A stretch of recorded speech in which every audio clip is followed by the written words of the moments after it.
There are days when you wake up feeling like a soggy tissue. And the last thing you want to do is to go into the office sneezing your way through the day. What do? You whip out your trusty keyboard and fire off an email to the boss, which states, "Hey there boss, got a date with a box of tissues today, so count me out." But hold up. What about those days when your brain feels like it's been microwaved on high, or when you're still nursing a broken heart from last night's drama? Yup, those days count too. But instead of just saying "my brain's on vacation" or "heartache alert," we send out the leave emails wrapped in physical problems. Now let's talk about the new kids on the block, Gen Z. They don't sugarcoat with a fake cough or a feverish fib. They're straight up about their life's dramas. Feeling overwhelmed? They'll tell you. Got a soul-crushing hangover from yesterday's breakup? They're not hiding it. But the frequency of these sick notes has shot through the roof. And there's a term for it, which is called Generation Sicknote. Yes, you heard it right. Gen Z is apparently punching in those days off more often than their predecessors. It's like they've got a hotline to human resources on speed dial. Because unlike others, Gen Z doesn't shy away from their mental health issues.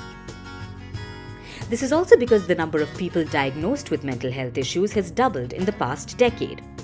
According to a study by the Resolution Foundation, a whopping 1/3 of young folks have had their shares of mental health issues. We're talking depression, anxiety, and even bipolar disorder. But what's fueling this trend? First up is the work-life balance mantra. The newbies aren't afraid to hit pause when life throws too many lemons their way. Then there's this whole mental health awareness gig, because they're not bottling up those feelings anymore. And let's not forget the high turnover rates. If they're not feeling the vibe, they're out of there quicker than you can say cubicle escape.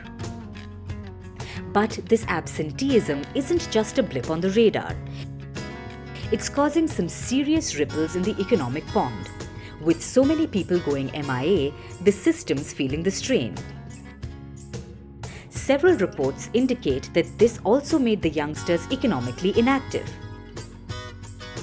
including reaching out to their good old parents for some extra cash. But before we start pointing fingers or shaking our heads, maybe it's time to flip the script. Instead of labeling Gen Z as Generation Sicknote, perhaps we should see it as a wake-up call. Maybe it's a sign that we need to take a closer look at our workplaces, our support systems, and our attitude towards mental health. After all, a workforce that feels supported and understood is a workforce that thrives.